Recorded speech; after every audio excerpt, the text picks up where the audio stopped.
요즘 기도하기가 참 좋은 계절입니다. 때를 맞춰서 백만독 결제를 하고 저녁마다 많은 불자들이 동참을 해서 백만독 정진을 하는데 최선을 다하시는 여러분들께 감사를 드리고, 저녁 시간에 나오시는 분들도 계시지만 하루 본인들이 편리한 시간을 잡아서 하루 종일 관음정지 소리가 떠나지 않는 해성사에서 불사의 보람을 느낀다고 생각을 합니다. 많은 분들이 만족해 하고 계시고, 어떤 분들은 또 3시간을 기본적으로 해라 그랬더니 딱 3시간만 하면 되는 줄 알고 아주 철저하신 분들이 계세요. 원래는 백만독이 제대로 되려면 하루에 7시간 반을 해야 돼요. 7시간 반을 하면 100일 동안 하면 백만독이 거의 채워지는데 3시간씩 해가지고는 조금 부족해. 그래서 하도 안 하길래 그러면 3시간만이라도 해라. 그래서 이제 해서 보니까 이게 이제 효과가 있긴 있어요. 어떤 분들은 하루에 7시간 반? 아유, 그건 나하고는 전혀 관계가 없어. 죽었다 깨내도 그건 안 돼. 그래서 아예 포기하는 분들이 많이 계셨는데 3시간 정도라도 해라. 그래도 안 하는 것보다 훨씬 좋다. 기본은 3시간이다 라고 얘기를 했더니 이제 그 희망을 가지고 용기를 가지셔서 참여하는 분들이 많이 늘어나는 걸 보면 그래도 이것을 내가 어디 가서 잘 배워가지고 왔다 라고 하는 생각이 듭니다. 그런데 이제 꼭 한 가지 부탁을 드리면 딱 3시간만 하지 마시고 거기에서 조금씩 늘려가는 습관을 가지시기 바랍니다. 아시겠죠? 자, 기도를 하라고 이야기하는 이유는 부처님을 위해서일까요? 큰 스님을 위해서일까요? 주지스님을 위해서일까요? 아니에요. 본인들 자신을 위한 일이에요. 그래서 불교가 이야기하고 있는 이 세상의 구제는 일반적인 종교에서는 신이 나를 구원한다고 생각하잖아요. 신이 나를 구제하고 신에게 가피를 얻어야 모든 부분이 가능하다 믿는 것이 일반적인 종교의 흐름이라면, 불교는 내가 나를 구제하는 겁니다. 아시겠죠? 스님, 내가 나를 어떻게 구제합니까? 여러분들은 여러분들이 스스로 구제하는 부분의 삶을 살고 계세요. 그게 어떤 건지 아세요? 여러분들이 농사 짓잖아요. 여러분들이 일하잖아요. 여러분들이 밥하잖아요. 여러분들이 빨래하잖아요. 여러분들이 청소하잖아요. 자, 여러분들 그 구제는 여러분들이 하는 거 맞습니까? 안 맞습니까? 맞아요. 그런데 이 구제는 이 100년을 살지 못하는 육신을 구제하는 역할이지만, 이 도량에 와서 부처님 가르침을 실행하는 것은 육신을 구제하는 것 플러스 정신을 구제하는 거다. 그래서 이 세상의 삶은 견고하지가 않아요. 이 세상의 모든 삶은 다 늙게 되어 있어요. 이 세상의 삶은 괴로워요. 무엇이 괴로움이냐? 나고 늙고 병들고 죽고 생로병사 하는 부분이 괴로움이에요. 사랑하는 사람하고 헤어지는 게 괴로움이요. 미운 놈하고 만나는 게 괴로움이요. 구하되 구해지지 않아서 괴로움이요. 축구도 없고 맺고 짜고 이 세상에 괴롭지 않은 부분이 하나도 없어요. 이렇게 만들어진 부분이 우리 삶인데도 불구하고 우리는 끊임없이 괴롭기를 원합니까? 괴롭지 않기를 원합니까? 괴롭지 않기를 원하잖아요. 그럼 영원히 괴롭지 않은 방법은 뭘까? 영원히 괴롭지 않는 방법은 안 났어야 됐어요. 나왔기 때문에 살아야 되고, 살았기 때문에 늙어야 되고, 늙어가는 부분을 통해서 병이 오게 돼 있고, 그 끝에는 죽음이라고 하는 부분을 가져갈 수밖에 없어요. 그럼 그 괴로움이라고 하는 부분의 삶의 형태를 완전히 벗어서 영원한 행복의 방법을 얻기 위한 가르침을 필요 오신 분이 부처님이세요. 그래서 부처님께서는 우리들에게 가르치셨던 부분이 이 세상의 모든 부분이 삶의 길흉화복, 좋고 나쁘고 그 소위 괴롭고 하는 모든 복을 받고 하는 모든 부분들은 다 어디에서부터 그 원인을 찾느냐? 나의 업을 통해서 세상이 만들어져 가고 있다. 그래서 불교는 여러분들 스스로를 구제하는 부분이 공부를 하는 게 바로 불교다. 그래서 우리가 법회를 매주 하잖아요. 법회를 기회 있을 때마다 모여라. 왜 모이라고 얘기할까요? 귀를 뚫기 위해서. 부처님의 가르침을 듣기 위해서. 그 부처님이 가르침을 듣고 들은 걸로 끝낸다면 듣는 게 가치가 있습니까? 없습니까? 가치가 없어요. 들었으면 어떻게 해야 돼요? 바꿔야 되잖아요. 들었으면 바꿔야 돼요. 그게 성문의 가르침입니다. 근데 우리는 들었는데도 잊어버리 안 잊어버려요? 잊어버리는 게 문제가 아니고 들은 대로 하려고 하는 생각도 안 하는 분들이 너무 많아. 그러니까 들었으면 노력을 해야 되잖아요. 그래서 여러분들이 항상 괴로워야 되는 게 뭐가 괴로워야 되느냐면은 스님이 잠깐만요. 이게 목이 지금 너무 따가워서.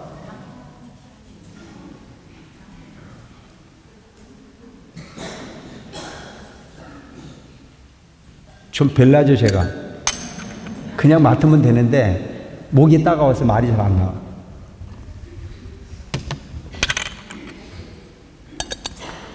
어디까지 했지? 에? 또 잊어버렸어? 그러니까 들었으면 들은 부분이 행동으로 옮겨져야 되는데도 불구하고 행동으로 옮기는 것까지도 잊어버리고 그렇게 사는데 우리는 항상 어떤 마음을 가지고 살아야 되느냐? 항상 기도하는 마음을 잃지 않고 살아야 돼. 염려불망, 행주자가 어묵동자 항상 관세음 보살을 가나 스나 앉으나 누우나 항상 관세음 보살을 입에 달고 살려고 노력해야 돼. 그걸 일컬어 우리는 염려불망. 염려불망 해야 되는데 꼭 하루 종일 관세음 보살을 잊지 않고 살려고 마음은 정하는데도 불구하고 잊어버려 안 잊어버려? 관세음 보살 잊어버려 안 잊어버려? 잊어버리는 사람은 기도 잘하는 사람 아니에요. 안 잊어버리려고 애쓰는 거예요. 근데 꼭 기억나는 게 어디 가서 기억나냐면 화장실에 가 앉아서만 기억이 나.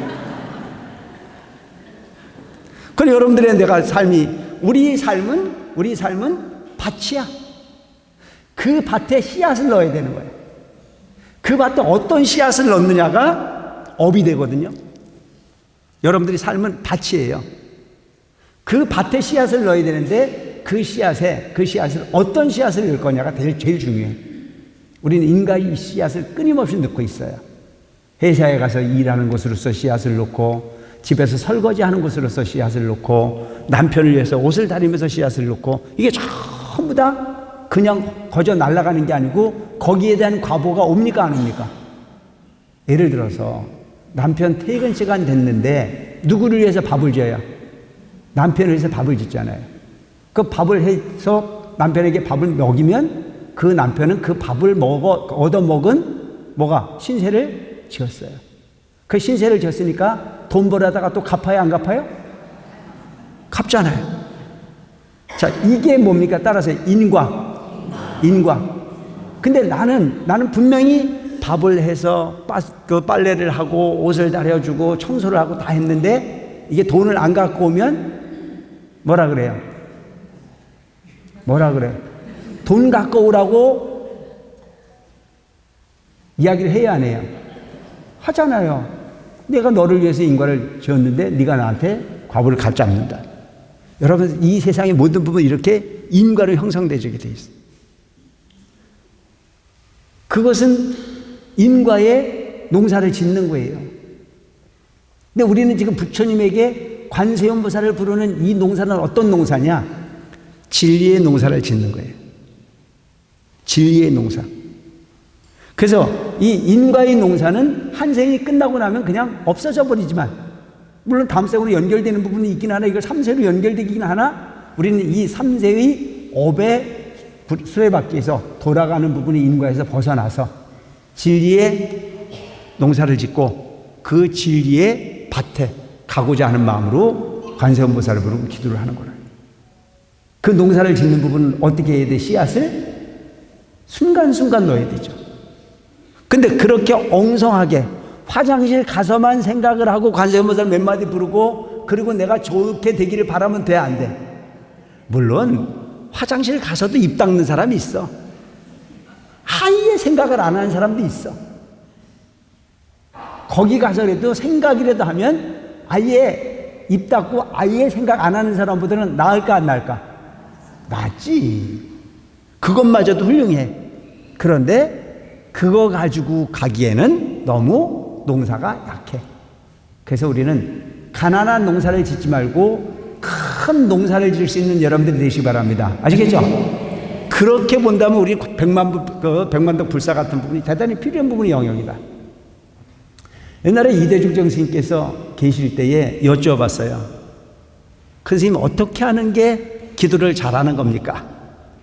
궁금하시죠? 어떻게 하는 게 기도를 잘하는 겁니까? 근데 오늘날 우리는 보면 해보지도 않고 본인이 잘 되는 거 안 되는 걸 구분하는 사람이 많아요. 그때 큰 스님께서는 아주 단순하게 아주 명료하게 말씀을 하셨어요. 하면 되는 거고 안 하면 안 되는 거다. 그러니까 우리가 눈 감고 앉아가지고 시간이 잘 가면 기도가 잘 된 거고, 눈 감고 앉아서 온갖 생각이 많이 일어나면 기도가 안 된 거라고 생각하는 사람이 있는데 그렇지 않다 이거예요.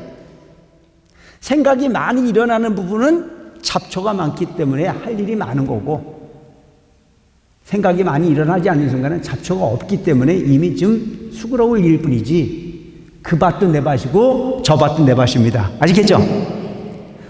비탈밭도 내 밭이고 평야밭도 내 밭이고, 잡초가 많은 밭도 내 밭이고 잡초가 많지 않은 밭도 내 밭입니다. 인정하십니까? 남의 밭이 아니에요. 여러분들이 모든 밭이, 그 밭은 여러분들의 밭이에요. 그 밭은 얼마만큼 많은 밭이냐? 부처님께서 말씀하신 우주 법계가 다 여러분들이 밭이야. 그게 여러분들이 밭인데 그 밭에 농사를 짓는 데 있어서는 될 건가 안 될 건가 생각하지 말고 많이만 지으면 적게 지은 사람들 훨씬 더 많다. 관세음보살을 부르는데 눈 감고 앉아서 부르다 보면 온갖 생각이 다 일어나니 나는 기도가 안 되는 거다라고 생각해서 에휴 이렇게 안 되는데 누워서 잠이나 자지. 그러면 아예 안 된 거예요. 근데 생각이 나든 말든 신경 쓰지 말고 나는 관세음보살을 부르는 부분에 최선을 다해서 마음을 청정하게 비우기 위해서 노력해 가봐라. 그러다 보면 되는 것도 있고 안 되는 것도 있겠죠. 그래서 그때 큰 스님께서 비유를 어떻게 말씀하셨냐면, 어떤 사람은 적은 평수에 잡초 하나 없이 알토란같이 적은 농사를 짓는 사람이 있는가 하면, 어떤 사람은 풀도 크고 잡초도 크고 그냥 넓게 농사를 짓다 보면 적은 평수에 화분에 풀 하나 피지 않고 깔끔하게 농사를 지은 그 사람보다는 많은 농사를 지은 사람이 훨씬 더 부자일 수 있다. 여러분 부자 되세요. 아시겠죠? 부자 되세요.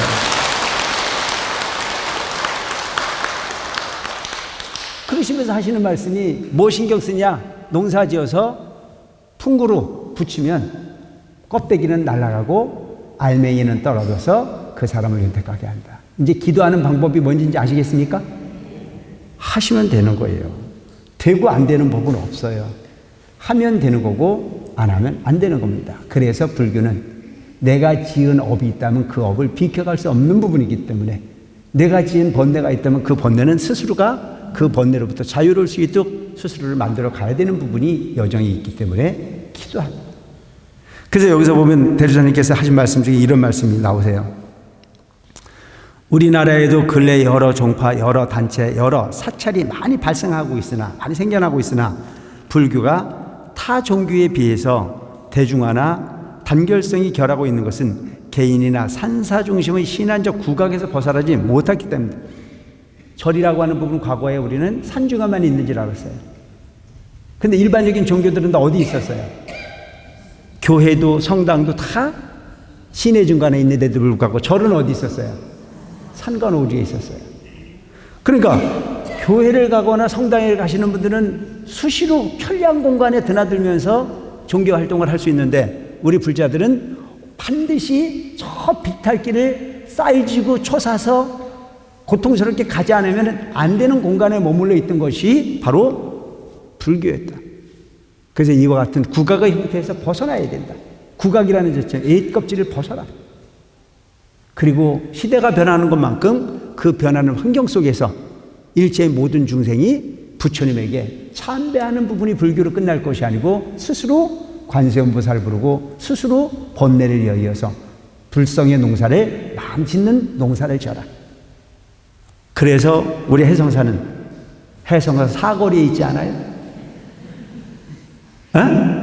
참 신기하잖아요. 여러분, 이 해성사 이 부분이 옛날에 대주사님께서 이곳에 처음 오셔서 잡으실 때 여기는 그냥 언덕배기 밭이었어요. 언덕배기 소매는 그런 밭이었어요. 근데 그때 대주사님께서 오셔서 하신 말씀은 이곳에 큰 도시가 형성이 된다.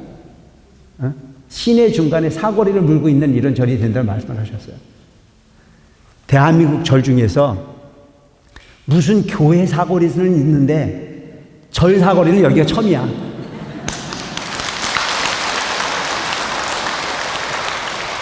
참 신기하지 않습니까, 여러분? 어디 가서 얘기해 보세요. 해성사 사거리에 해성사 있다고. 그러니까 완전 사거리에 그 이름도 그냥 사거리가 아니고 무슨 사거리에 해성사가 아니고 해성사 사거리에 해성사가 있어. 대단한 역사 속에 우리가 있습니다. 그럼 이 부분에서 그 대주님께서는 그 국악에서 벗어나서 대중이 함께 공간하는 부분에 24시간 열려진 공간에 승속불이라 승과 속이 둘이 아닌 마음을 가진 부분이 존재는 출가한 스님도 그 마음으로 갖고 가는 거고 세속에 사는 여러분들도 그 마음은 다 있어. 그래서 그 마음의 형태를 부처님께서는 뭐라고 말씀하셨냐? 법계의 주인공이다. 10법계의 주인공이다. 지옥, 악이, 축생, 수라, 인간천, 성문, 연각, 보살불. 이거 다 외웠죠 이제. 왜? 법회 때마다 주님이 얘기해. 나는 법계의 주인공이다. 우리는 과거에 법계라고 하는 부분은 저 허공에 있는 것이 법계라고 생각을 했거든요. 그런데 공부를 해보니까 그 법계는 여러분들이 마음속에 있어. 자, 한번 해보세요. 지옥. 그 다음에 크게. 자, 지옥, 악귀, 축생, 수라, 인간, 천, 성문, 연각, 보살, 불. 이게 여러분들이 마음속에 있다니까. 신기하잖아요. 여러분들이 마음속에 지옥이 있고 여러분들이 마음속에 악귀가 있고 여러분들이 마음속에 축생이 있어요. 여러분들이 마음속에 수라가 있고 여러분들이 마음속에 인간일 때도 있어요.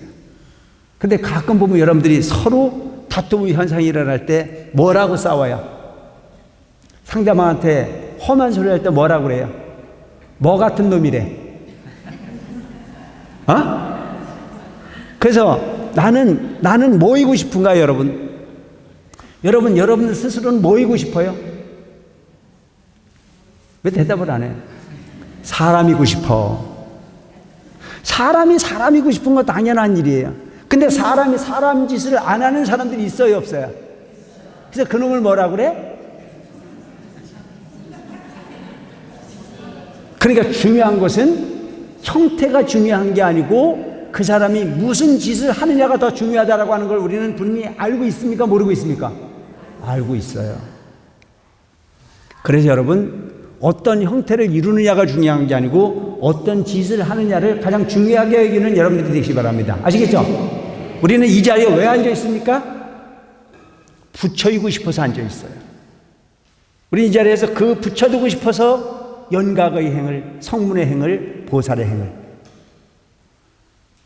그렇게 마음을 내기 위해서 노력하고 있습니다. 성문의 가르침을 실행하고 연각의 마음을 닦아서 보살의 행동을 옮기고 그리고 부처님과 같은 멋진 완성의 단계에 가고 싶어서 이 자리에 앉아 있습니다. 그렇다면 그 행동을 어떻게 해야 될까? 그 행동은 그 부처님에 걸맞는 행동이 되기 위해서 노력하는 사람 되시기 바랍니다. 그런 사람은 어떤 사람일까요? 제약 막작하고 세상에 악한 부분이 있다면 절대 악과는 타협하지 않는 여러분들이 되시기 바랍니다. 아시겠죠? 내가 하는 표현이 누군가에게 상처가 되는 일 알면 하지 마세요. 내가 보는 이 말이 진실이 아니거든 행하지 마세요. 내가 눈으로 본 일이 아니거든 말을 옮기는 엉뚱한 짓을 하지 마세요. 근데 오늘날 우리는 보면 보지 않은 것도 봤다고 얘기하고 알지 못한 것도 아는 척하느냐고 날리고 그것이 상대방에게 손해가 될 건지 이익이 될 건지 알지도 못하고 막 언어를 구사를 해서 세상을 험악해 하게 하는 사람들이 있어요. 근데 그런 마음으로 절에 와서 턱 받치고 앉아가지고 복 받기를 말하고 있는 사람이 있어요. 절대 그게 복이 될 수가 없는 일이라고 난 생각을 해. 그래서 우리가 여기서 보면은 물들지 않는 삶을 살으라고 항상 대주사님 법어에서 항상 봉독을 하셔. 물들지 않는 삶을 살아라. 철염상정이라. 연꽃 같은 부분이 마음을 내라. 내가 본 일이 아니거든 봤다고 말하지 말고 내가 행하지 않았거든 행했다고 말하지 말아요. 부처님은 그 부분을 용서하는 분이 아니야. 그런 길을 가지 말라고 하면 가지 않는 부분이 삶을 실행하는 행동이 중심이 되는 여러분들이 되어야 된다고 가르치는 것이 부처님 가르침의 본질이라는 것을 꼭 기억하시기 바랍니다. 아시겠죠? 우리는 어떻게 생긴 게 중요한 게 아니고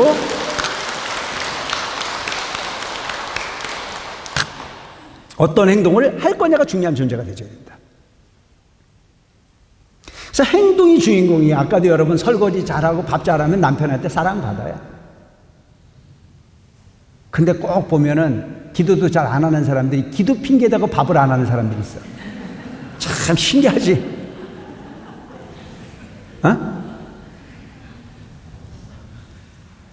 기도한다는 핑계는 남편한테 할 도리를 다 안 하고 있는 사람들, 그건 나 봉본 받는 사람. 그는 결혼을 했거든. 가정을 이뤘거든. 가정에 최선을 다하는 여러분들이 되시고, 그리고 나머지 시간을 가지고 부처님 가르침 따르는 여러분들이 되시기 바랍니다. 아시겠죠? 근데 인생을 거꾸로 사는 사람들 많아. 세속에 살고 있으면서도 지가 무슨 스님이냐. 계율을 지킨다고 남편이 손을 잡자도 안 잡고 하는 사람들이 있어. 그게 계율이야? 손 잡자고 약속을 했으면 손 잡아주는 게 계율이야. 아시겠죠? 거꾸로 인생을 살고 있는 사람들이 너무 많아. 불교는요, 상대방의 이익에 우선하는 부분이 보살행위 부처를 이룰 수 있는 과정으로 가게 되어 있습니다. 여러분 이런 부분을 좀 잘 생각하고 갈 필요가 있어요. 이기적 부분이 삶을 살지 말고 배려하는 삶을 살아야 돼요. 그래서 아내가 아내다웠을 때 아내로서 인정을 받게 되어 있습니다. 인정하십니까? 남편이 남편으로서의 행동을 했을 때 남편으로 인정받게 되어 있어요. 같이 살자고 손가락 걸고 나가지고 남편이 맨날 돈 벌어서 밖에서 엄한 짓이나 하고 그렇게 하면은 남편을 대접 포기하는 거잖아요.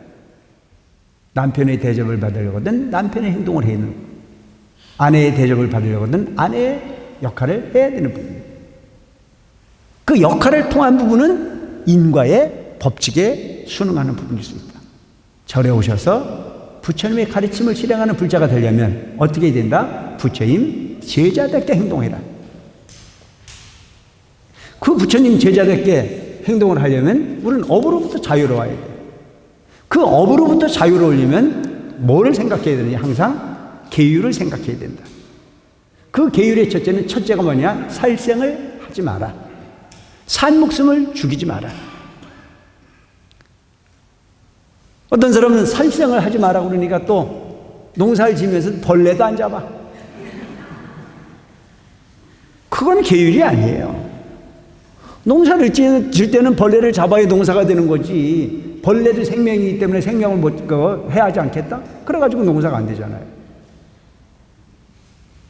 그 생명이 큰 생명일 거냐, 적은 생명일 거냐. 큰 생명에 우선할 수 있는 부분이 삶으로 가야 되는 게 맞잖아요. 그래서 쓸데없이 생명을 죽이는 일은 하지 마라. 근데 오늘 우리가 흔히 보면 어부는 고기를 잡아야 돼요, 안 잡아야 돼요? 잡아야 돼요. 그거 잡는 게 농사라니까. 그걸 잡아서 그냥 그 살생을 하는 부분에 목적이 있는 게 아니고 그걸 잡아서 누군가에게 그 삶이 제공될 수 있도록 하는 부분은 이건 자연의 그냥 순환한 법칙이에요. 그거에 두려워할 일이 없어요. 그런데 뭐가 살생이냐? 쓸데없이 생명을 죽이는 경우가 있어요. 쓸데없이. 심심해서 활을 쏘고 총을 쓰고. 그래서 내가 총 솜씨가 얼마나 좋은가 날아가는 새를 총을 쏴가지고 뚝 떨어지는 모습을 보면서 그 희열을 느끼는 사람들이 있어 없어? 못됐지. 그게 살생입니다. 뭐가 또 살생이에요? 남편 열받으라고 말 안 하는 거. 그거 살생이잖아요. 너 한번 열받아 봐라. 그거 얼마나 못된 짓입니까? 그런 경우가 있어요, 없어요? 남편 미워가지고 있는데, 너 한번 열받아 보라 그래가지고 와이셔츠를 충분히 다려줄 수도 있는데도 불구하고 어저께 나를 속상하게 했으니까 너 한번 골탕 먹어보라고 와이셔츠 안 다려주면 그게 뭐예요? 살생이에요.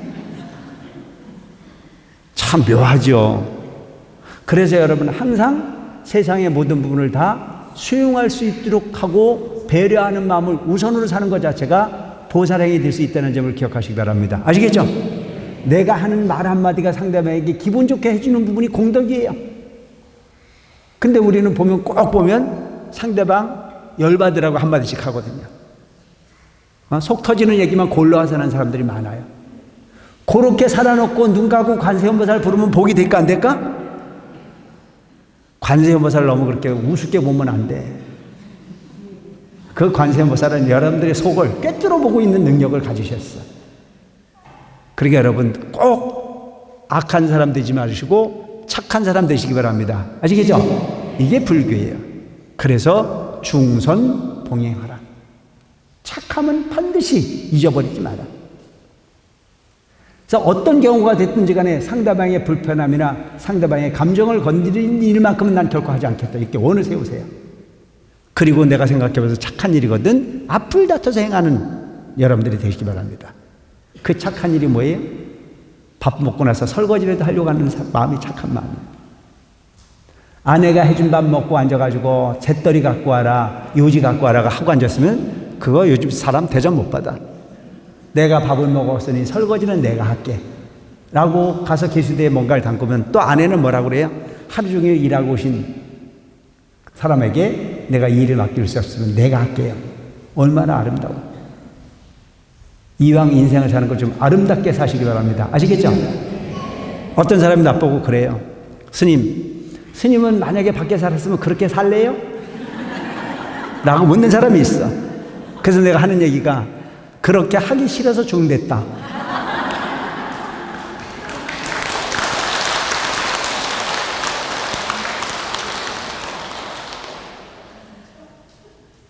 스님이 되는 것도 하루아침에 된 거 아니에요. 수많은 여정을 쌓아서 목표를 정했기 때문에 가능한 거예요. 그 단계라고 하는 부분이 그렇게 간단한 일이 아닌 거예요. 옛날 큰 스님께서 하신 말씀이 저한테 희망을 주시기 위해서 하신 말씀이실지 몰라도 그렇게 말씀하셨어요. 스님으로 사는 것과 세속에서 사는 부분의 차이를 이렇게 얘기하면 된다. 세속에서 사는 부분이 밭이라면 출가를 해서 사는 스님은 논이다 이렇게 비유를 하셨어요. 논과 밭이 뭐가 다릅니까? 논은 저 산골 저기 천수답이라도 물을 대보면 평평하게 물이 들어간다. 밭은 아무리 평지밭이라도 물을 대보면 물이 고루 실리지 않는다. 그런데 스님을 알기를 우습게 하는 사람들이 많아. 내가 꼭 어떤 대접을 받자는 얘기가 아니야. 알지 못하고 함부로 아닌 얘기를 그런 것처럼 이야기해서 스님 허파디 짚는 일을 해서 만드는 업이 얼마나 커지는지 잘 생각해보고 갔으면 좋겠다. 내가 얘기하잖아요. 남편 허팔 뒤집어도 그게 크나큰 그 업이 되는데 하물며 스님의 삶에 알아보지도 않고 앉아가지고 햇소리를 하고 간다면 그 업을 어떻게 감당할 건지 참으로 걱정스럽다. 그래서 반드시 우리가 세상을 살아가는 부분에 있어서는 살생의 주인공이 되지 말고 방생의 주인공으로 살아라. 어떤 게 방생입니까? 미운 남편 이해해 주는 게 방생이냐? 어떤 게 방생인가? 미운 아내 이해해 주는 게 방생이냐? 네가 해드리기를 내가 마땅히 맡아서 하면 그게 방생이야. 아시겠죠? 그래서 내 용돈 절약해서 아내를 위해서 용돈을 모금 와서 금목걸이 사다 주면 그게 방생이야. 오늘 처사님 안 모시고 온 게 후회스럽지? 방생이 딴 게 방생이 아니에요. 상대방을 기분 좋게 살 수 있도록 배려하는 모든 부분이 다 방생일 수 있다. 두 번째, 도둑질을 하지 마라. 주지 않은 부분을 내 거를 만드는 부분이 가장 크나큰 업일 수 있다. 그래서 여러분 요즘에는 우리나라가 참 좋은 나라가 됐대요. 과거에 우리는 선진국이라고 하는 사람들을 부러워했는데 요즘은 K문화가 세계를 선도하고 있어요. 희한한 일이 많아. 커피숍에 가가지고 휴대폰 놓고 화장실 갔다 와도 휴대폰 안 잃어버리는 유일한 나라가 우리나라래요. 참 좋은 나라잖아요. 옛날에도 우리나라 못 먹고 못 살았을 땐 쓰리꾼이 판을 쳤어요. 전철을 타고 가다 보면은 가다마이 속 주머니를 비워가지고 돈을 빼가는 경우가 허다분했고, 그런데 우리나라는 요즘 그런 경우도 가끔 있긴 하나 질서를 잘 지키는 나라. 물건을 어디엔가 놓고 가도 절대 손을 대지 않는 나라. 전철에서 물건을 잊어버렸어도 그것이 반드시 물품 보관소에 가면 찾을 수 있는 나라. 참 좋은 나라가 됐어. 왜? 도둑질을 하지 않는 나라가 됐으니 우리나라 사람들은 곧 다 정토에 갈 수 있는 멋진 인격의 소유자로 살 수 있다. 참 신기한 나라예요. 제가 언젠가 외국에 갈 일이 있었는데 그 외국에 만나는 사람 선물을 사가지고 인천공항에서 A터미널에서 B터미널로, 1터미널에서 2터미널로 가서 그 차를 타야 돼요. 전철이 이동을 해요. 근데 뭘 하다가 그 짐부따를 놓고 내렸어요. 그곳에는 반드시 앞으로만 가게 돼 일방통행이지 뒤로 올 수가 없는 구조가 되어 있어요. 근데 한참 가다가 잊어버려가지고 거기에 담당자한테 내가 이 전철에 물건을 이렇게 놓고 왔다. 그랬더니 그 자리에서 딱 2분 만에 그 물건을 나한테 갖다 주더라고요. 이렇게 좋은 나라가 우리나라예요. 그 좋은 나라가 될 수 있었던 건 뭔 얘기냐? 도둑놈이 없는 나라가 좋은 나라예요. 그 도둑질을 하지 않는 부분이 문화는 너도 좋고 나도 좋을 수 있는 부분이기 때문에 계율이 필요한 겁니다. 아시겠죠? 살생을 하지 않는 부분이 바로 정토이고 도둑질을 하지 않는 세상이 정토란 말이죠. 우리가 그 부분을 연습해야 되는 거예요. 내가 남의 물건에 손대지 않는 부분이 삶을 철학으로 가지고 살면 언젠간 여러분들은 도둑질을 하지 않는 도둑님이 없는 세상에 태일 수 있다고 하는 걸 믿으시기 바랍니다. 아시겠죠? 내가 살생을 하지 않는 걸 원칙으로 살면 살생은 나하고 관계없는 부분이라고 철저하게 지키고 살면 언젠간 여러분들은 그런 세상의 주인공으로 살 수 있는 복 있는 사람이 되게 돼 있어요. 여러분 한번 잘 생각해 보세요. 우리 부모님 세대들과 우리를 생각해 보면 참 복받은 존재들 아닙니까? 그렇지 않습니까? 여러분들은 과거 생에 그만큼 복진 사람들이라고 보면 돼요. 그렇게 인연을 따라서 돌게 돼 있어요. 그 다음에 음행을 하지 마라. 사랑을 하려거든 새끼손가락 건 사람하고만 해라. 그 세상이 가장 아름다운 세상일 수 있는 부분이에요. 그 다음에 거짓말을 하지 마라. 내 마음에 이익을 얻기 위해서, 나의 이익을 얻기 위해서 상대방에게 어떤 수술을 통해서 거짓말을 한다면 그것은 가치 없는. 그래서 거짓말이 없는 세상에 가 살면 얼마나 행복한 사람이 되겠어요. 그 다음에 술을 먹지 마라. 요즘 사람들은 술 먹고 술 주정하는 사람이 별로 없어요. 그죠? 에? 근데 옛날에 막걸리 먹고 살았을 때 술 주정하는 사람 참 많았어. 그래서 내가 왜 그렇게 그 당시에 술 주정이 많았을까 생각해 보니까 인생이 얼마나 고달프면 술 주정을 했을까. 옛날에는요, 저 동구박에 아이들이 모여가지고 소꿉장난을 놀아도 엄마 역할, 아빠 역할을 하면 아빠는 반드시 아시니? 응? 아빠라 그러면 먹고 흔드는 거야. 그 당시에 그게 우리 문화였었잖아요. 근데 요즘은 술을 먹어도 티를 내지 않는 멋스러운 사람들이 살고 있어요. 요즘도 가끔 개가 되는 술 먹은 사람을 보긴 보는데,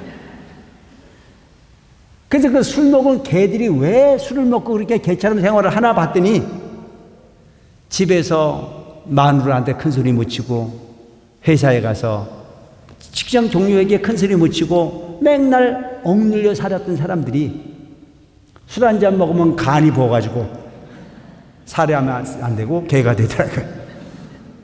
근데 평상시에 내가 할 소리를 다 하고 살고 내가 인격적으로 대접받고 살고 소위 말하는 존엄한 삶을 사는 사람들은 절대 그럴 필요가 없습니다. 그래서 여러분, 술 먹어서 개가 되는 부분의 삶을 살지 마라. 이게 부처님 가르침입니다. 그래서 이렇게 계율을 지킨다라고 하는 부분은 바로 미래에 내가 약속되어지는 미래를 개척하는 거다. 근데 여러분들이 이 계율을 지켰다라고 하는 얘기는, 계율을 지켰다는 얘기는 복을 받을 일입니까? 살생을 하지 않았어요. 도둑질을 하지 않았어요. 음행을 하지 않았어요. 거짓말을 하지 않았어요. 술을 안 먹었어요. 이렇게 하면 복 받아야 돼요? 대답을 안 해요. 따라하세요. 본전이야. 근데 거의 다 본전을 못 살고 가.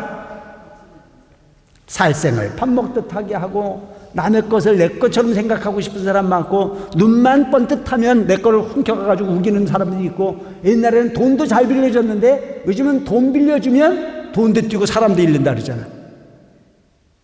얼마나 흉악한 세상이 돼버렸어. 근데 이렇게 5가지의 계율을 지키는 부분은 남는 장사를 한 게 아니고 본전치기 한 거야. 근데 대개만 본전치기도 못하는 부분이 인생을 살고 있으면서도 불구하고 잘 살았다고 우기는 사람들이 안타까운 거예요. 그래서 우리는 지금부터 과감하게 본전치기 하지 말고 이익을 생산할 줄 아는 인생을 살았으면 좋겠다. 어떻게? 살생이 문제가 아니고 따라서 방생합시다. 그 방생은 뭐가 방생이에요? 미운 사람 용서하는 게 방생이야. 술 먹은 남편한테 바가지 긁지 말고 해장국 끓여주는 게 방생이야. 아시겠어요? 그게 방생이야. 술을 먹은 사람한테 그걸 먹었냐고 바가지를 긁지 말고 뭐라고 얘기하면 돼? 당신도 분명히 그게 나쁘다는 걸 알면서 그걸 독이라고 하는 걸 알면서 그걸 먹었을 때 얼마나 급박하면 얼마나 안 먹으면 안 되는 걸 그걸 독약인 걸 알고 먹고 온 당신을 위로할 수 있는 것은 오직 이 해장밖에 없다. 그럼 그 이튿날 그 남자 술 먹고 올까 안 먹고 올까? 에? 또 먹고 오면 사람도 아니지.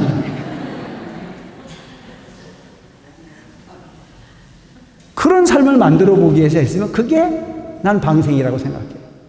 방생이 잘 돌아다니는 물고기 잡아가지고 뒤에 흔들고 다닌다 어떻게 놔주는 게 방생이 아니고, 방생은 인간적 관계를 통해서 상대방을 이해하고 포용할 수 있는 넓은 마음을 내는 것 자체가 진정한 방생일 수 있다.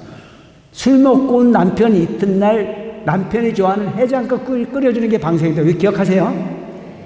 그러면 여러분, 시어머니가 재산 안 졌다고 제사 안 지내는 일 있을까? 에? 오죽하면 안 줬을까라고 이해하는 여러분들이 되시기 바랍니다. 그거 없어도 산다.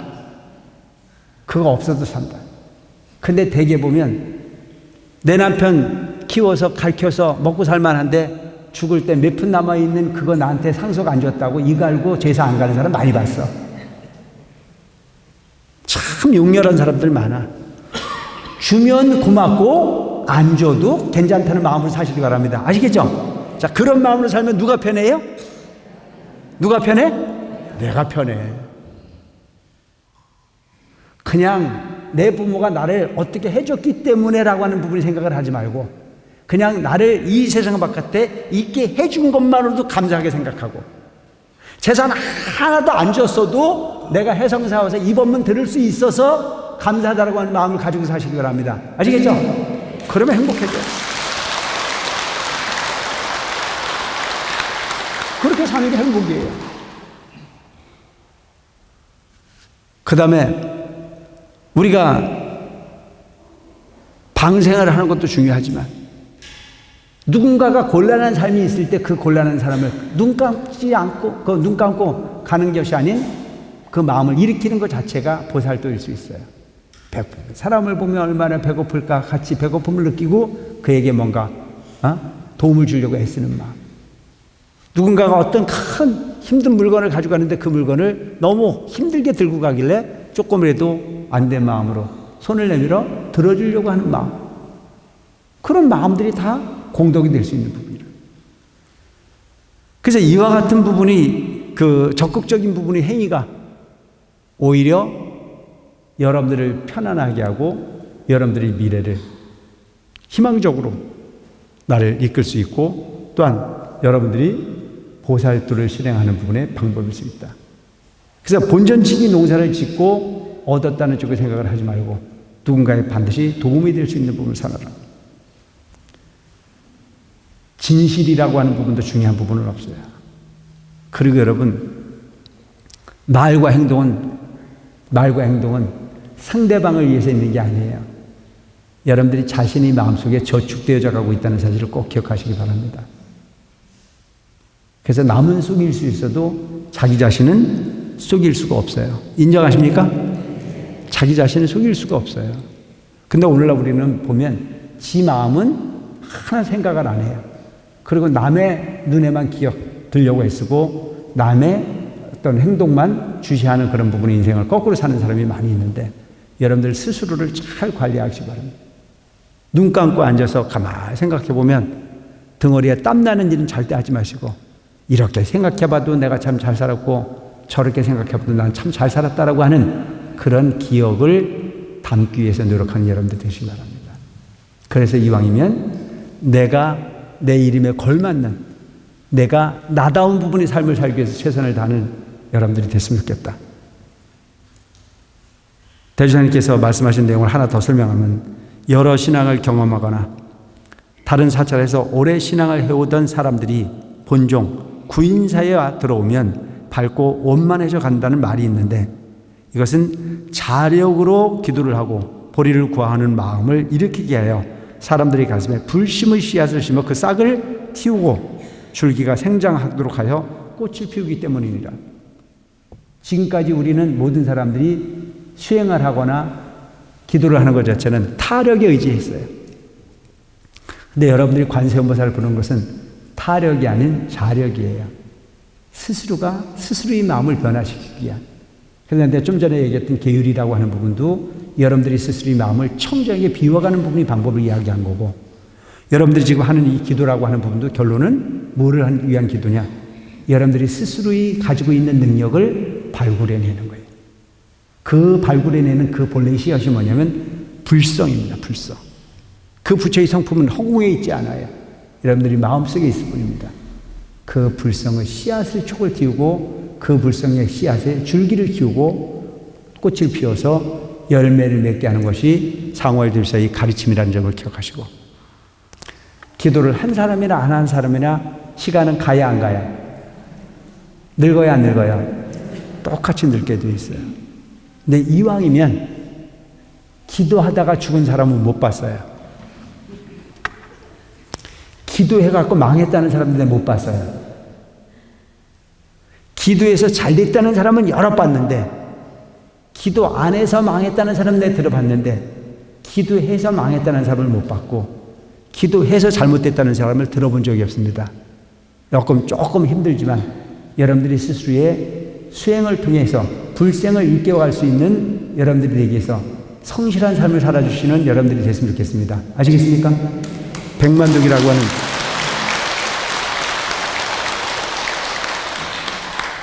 지금 대지사님께서 읽어주신 이 내용이 간단한 듯 큰 의미가 있습니다. 자령을 통해서 불성을 키우는 것 자체가 우리 본질이어야 된다. 그러기 위해서는 기도도 열심히 해야 되지만 그 기도한 것만큼 행동도 답게 할 수 있는 여러분들이 됐으면 좋겠다.